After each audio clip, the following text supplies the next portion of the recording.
Right now, across the globe, gamers from all over the planet, from the east to the west, are preparing for the biggest event in the WoW calendar, the race to World First. I'm sure many of you have seen a video of the latest boss being killed, but nothing could beat the race happening live. The thrill of seeing the best of the best tackling the most difficult encounters the mad scientists at Blizzard can conceive. Sometimes coming down to having just 1 or 2% between them on that final boss, while hundreds of thousands of live fans cheer them on. The liberation of Undermine, rife with the craziest goblin tech imaginable, is going to test them to their limits, and with a concealed dungeon journal for the final boss, secrets are sure to be revealed. However, the glitz and glamour of the current race to World First isn't where it began, of course. In fact, it began long before the phrase streaming was ever uttered.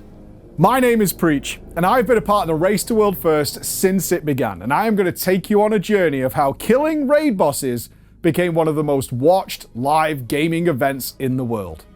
So join me and Chromie as we take you on a journey back in time.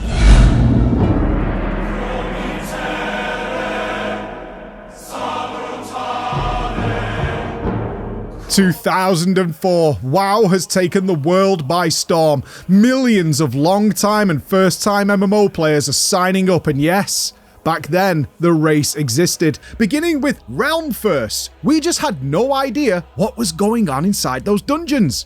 WoW's raid bosses are legend, but we had to live on the official forums. Refreshing to see what bosses had died, and if the next one hadn't died for days or even weeks, well, why not? We had no idea.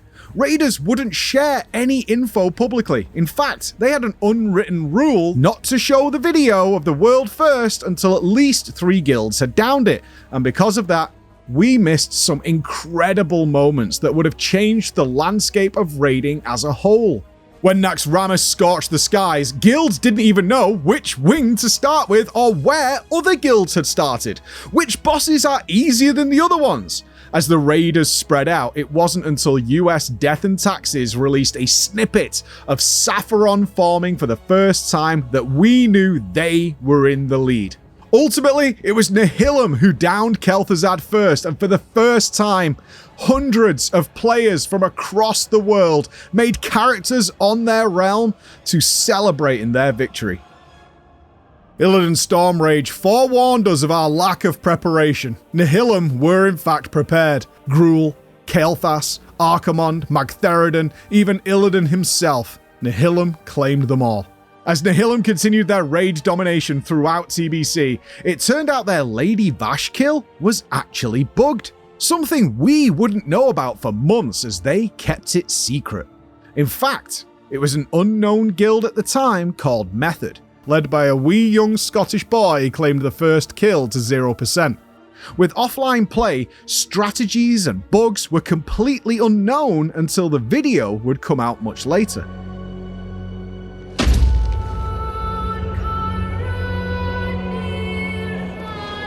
The frozen wastes of Northrend brought more than the Lich King himself. It gave rise to one of the most ground-trembling moves in the race's history. The formation of the first super guild, Ensidia. The combined might of Nihilum's best players and the then champions SK Gaming. While we were entering our second leveling zone, Ensidia cleared every single raid in just 48 hours. You would think they would have been unstoppable. But Ensidia, the super guild, never got another end boss World First again. This was yet another new beginning for a legend to rise. In its own snowy climate of Finland, Paragon were about to show the world that it isn't all about brute force and DPS. Sometimes what you need is brain power.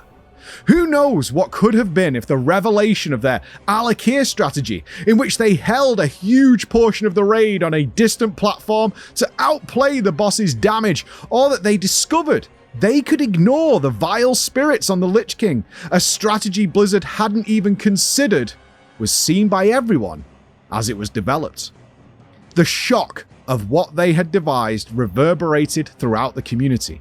So I'm sure You're thinking, this all sounds like a great advantage to the winning team. Why did the race even go live in the first place? The answer is method.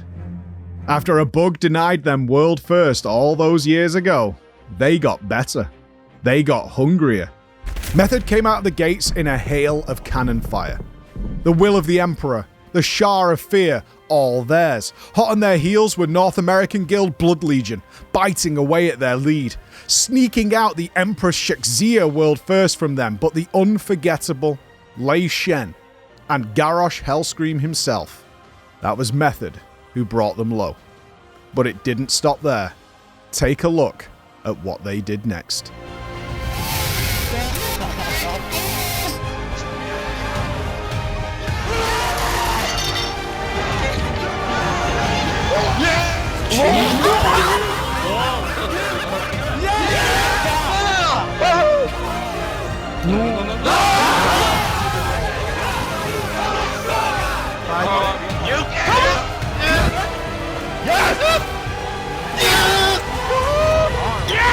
Yes!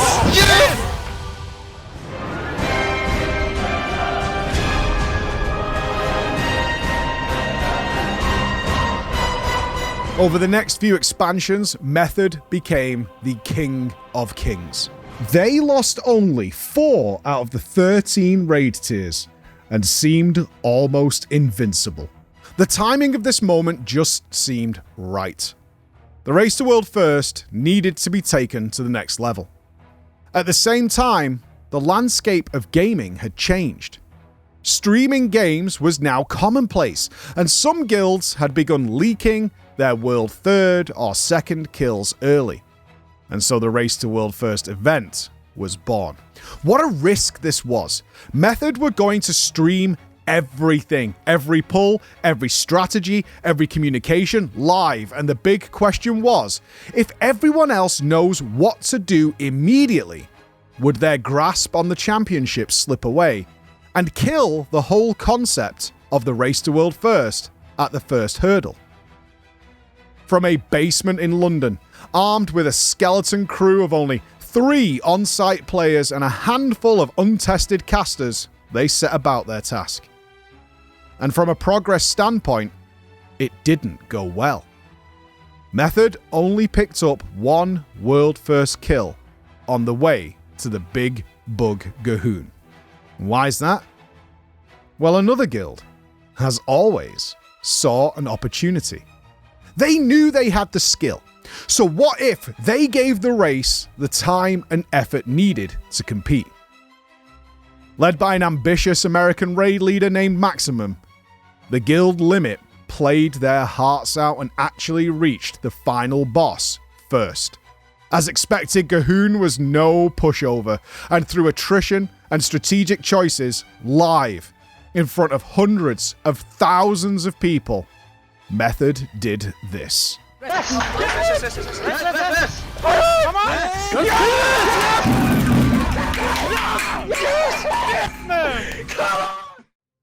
And the race to world first as we know it today was born. From there, the event grew and grew. Method began trying to bring more and more guilds under their umbrella as they claimed world first after world first. Midwinter from the US, Aversion, the all-German guild, all began appearing live from the race to world first events as well. At the same time, Limit and Pieces, who had now been established as true contenders, pushed harder still. Pieces claimed a coveted world first on, at the time, arguably the hardest boss ever made, Unat. But for the main raid tiers, it was still the Method show. Jaina Proudmoore, Queen Ashara, all falling and fans of all sides cheering them on as they did, until, as it always does, the fire that grows in the team coming second finally exploded. As the first expansion with a race to world first event came to a close, in the dark depths of Nyalotha, the waking city, it happened. Complexity Limit did the unthinkable. And in a display worthy of legend, they raised their flag for the very first time.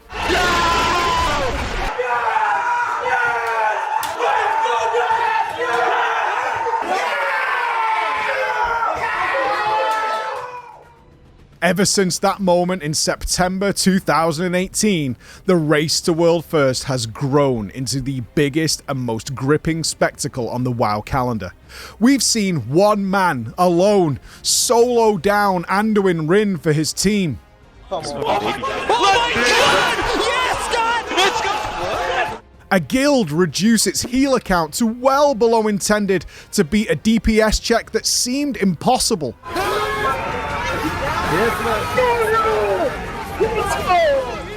Our beloved queen not die when she was supposed to. Scratch bubble, please. Come on! Please. What? Please. What? Mighty dragons doing mechanics that would seem impossible to beat fall to the floor. Gone out and they're going to do it! They've done it! They are your new Dragonflight champions! They have walked through Hellfire and have come out on top! And it's not just the established names at the top. No doubt the scorched earth left in the wake of Team Echo and Team Liquid is talked about the world over, but if I've shown you anything throughout this brief look at the race, it's that no king rules forever. Every tier and name rises further each time, be it instant dollars, melee mechanics, who all managed to grab world first in the last tiers, or Team Method reclimbing the ladder and currently standing in third place. Or whether once again the East will rise as they have been working hard to do, never surrendering, never giving up, such as Tindral Sageswift, where the guild's skyline clocked in over 1,000 attempts before it finally fell. All the emotions, the ups and downs that players go through in our favourite game are on display, and we share in their joy and their sadness.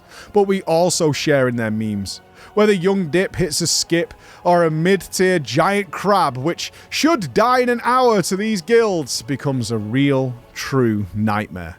Or it's raising hundreds of thousands of dollars for charities that are relevant to gamers. These moments are worth every minute live. The Undermine approaches and the secrets will be revealed. Whatever Blizzard has cooked up for this race to World First is going to be incredible. And I hope you join me to be there live to find out what it is as it happens alongside those players. My name has been Preach. I hope you've enjoyed this brief look at the race to World First. And if you are going to check it, you can catch me here covering it live or many of the other streams of the guilds pushing to claim that World First victory. But remember, the history of the race to World First is still being written.